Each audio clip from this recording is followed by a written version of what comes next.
This is Adam Lanza, the man responsible for one of the deadliest school shootings in the United States history. And even though Adam's life and what he did has been meticulously researched by thousands here online, very little is actually known about his motives that led him to commit one of the most horrific crimes in American history. It's been said that Adam actually went to great lengths to hide his true intentions behind the murders, apparently going so far as to destroy his computer's hard drive before leaving the house that day. However, it's come to light that on December 20th, 2011, almost exactly a year before the murders, Adam apparently called into and spoke with the host of the Anarchy radio show. And to say Adam's call-in was bizarre really isn't quite doing it justice, and it doesn't take much to draw parallels between what Adam talked about on the show and what he would go on to do. In a moment, I'm going to play Adam's entire unedited phone call. So grab a cup of coffee, sit back and relax, because you're about to get a glimpse into the mind of a genuine monster.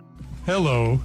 We get the collapsible headphones here, but we're back. Sorry, we got Greg on the phone. Oh, Greg. Okay. How's it going? Hi, good. I'm a fan of your writing. Thank you. I'm Thank sorry you to very pick up such an old news story, but I couldn't find anything that you said about the topic, and it seems relevant to your interests, so I thought I would bring up Travis the chimp. Do you remember him? I don't. Well, he was a highly domesticated chimpanzee who lived in a suburban home in Stamford, Connecticut. Oh, yeah. Oh. And he was raised just like a human child starting from the week he was born. By the time that he was 14 years old, which would be somewhere around age 20 in human years, Uh-huh. he slept in a bed, he took his own baths, he dressed himself, he brushed his teeth with an electric toothbrush. Really? When was this? Well, this happened in early 2009. Oh. Oh. Uh-huh. He ate his meals at a table and enjoyed human foods like ice cream. And he used a remote control to watch television and liked baseball games. And he even used a computer to look at pictures on the internet. Huh. And it goes without saying that Travis was very overweight. He was 200 pounds when he should have been around the low hundreds. Mm-hmm. And he was actually taking Xanax. Amazing. I couldn't find any information about why he was taking it, but it just seems to say a lot that he was giving it at all. And basically, I think Travis wasn't really any different than a mentally handicapped human child. But anyway, one day in February 2009, he was acting very agitated, and at some point grabbed his owner's car keys, went outside and started beeping from car to car, apparently wanting to go for a car ride. And he was acting very aggressively, so his owner called her friend over to get her to help him to calm down and go back inside. And once she arrived, he immediately attacked her, and his owner tried to stop him, but couldn't, and she even resorted to stabbing him with a knife, but nothing worked. And she said that after she stabbed him, he looked at her as if to say, "Why'd you do that to me, Mom?" Because apparently that was what their relationship was like, no different than between a human mother and a human child. So after the stabbing, she called the police, who arrived 12 minutes after the attack, at which point her friend was pretty close to dead. And once the cruiser came up, Travis went over to it, tried to open the locked passenger door. He smashed off the side view mirror, went over to the driver's door, opened it, and the cops shot him. He fled back into the house, where he went to his playroom and bled to death.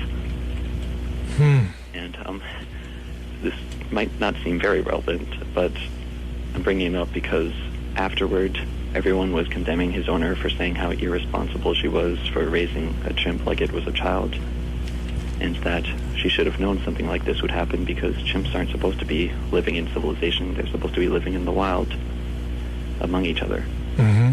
But their criticism stops there, and the implication is that there's no way anything could have gone wrong in his life if he had been living in civilization as a human rather than a chimp. Ah, indeed. I'm so interested in Travis because he brings up questions about this whole process of child raising. Yeah. Civilization isn't something which just happens to gently exist without us having to do anything, because every newborn child, human child, is born in a chimp-like state, and civilization is only sustained by conditioning them for years on end so that they'll accept it for what it is. And since we've gone through this conditioning, we can observe a human family raising a human child, and I'm sure that even you have trouble intuitively seeing it as something unnatural. But when we see a chimp in that position, we viscerally know that there's something profoundly wrong with the situation. And it's easy to say there's something wrong with it simply because it's a chimp, but what's the real difference between us and our closest relatives?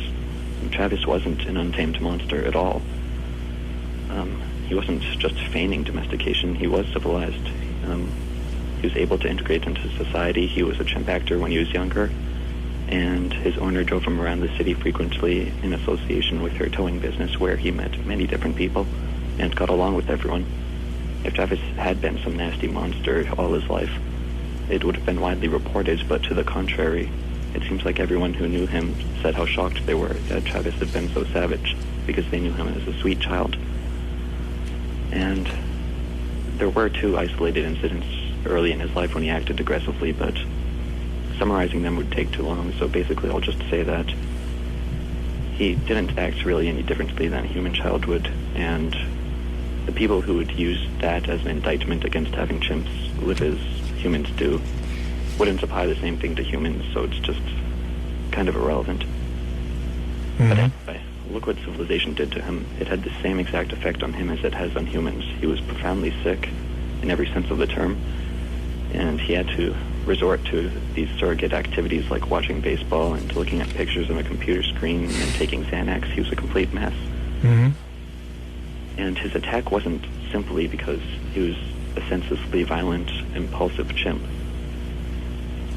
which was how his behavior was universally portrayed. Immediately before his attack, he had desperately been wanting his owner to drive him somewhere. And the best reason I can think of for why he would want that, looking at his entire life, would be that some little thing he experienced was the last straw, and he was overwhelmed by the life that he had, and he wanted to get out of it by changing his environment, and the best way that he knew how to deal with that was by getting his owner to drive him somewhere else. Yeah. And when his owner's friend arrived, he knew that she was trying to coax him back into his life of domestication, and he couldn't handle that, so he attacked her and anyone else who approached him. And dismissing his attack as simply being the senseless, violent impulsiveness of a chimp instead of a human is wishful thinking at best. His attack can be seen entirely parallel to the attacks, random acts of violence that you bring up on your show every week, committed by humans, which the mainstream also has no explanation for.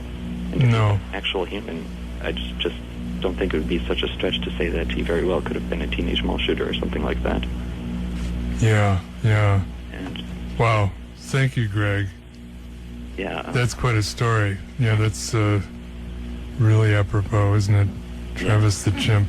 it's just that I'm a little surprised that I never heard you bring it up at all, because maybe I'm just seeing connections where there aren't any, but... Not, I think not. No, I didn't catch that one. I didn't, maybe I was out of the country or something, I don't know, but I missed it.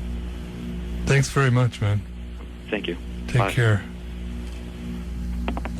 Wow, very well articulated, I think. I'm curious what all of you think Adam was actually trying to say during this call-in. Please let me know your thoughts in the comment section below. And with that being said, thank you so much for watching.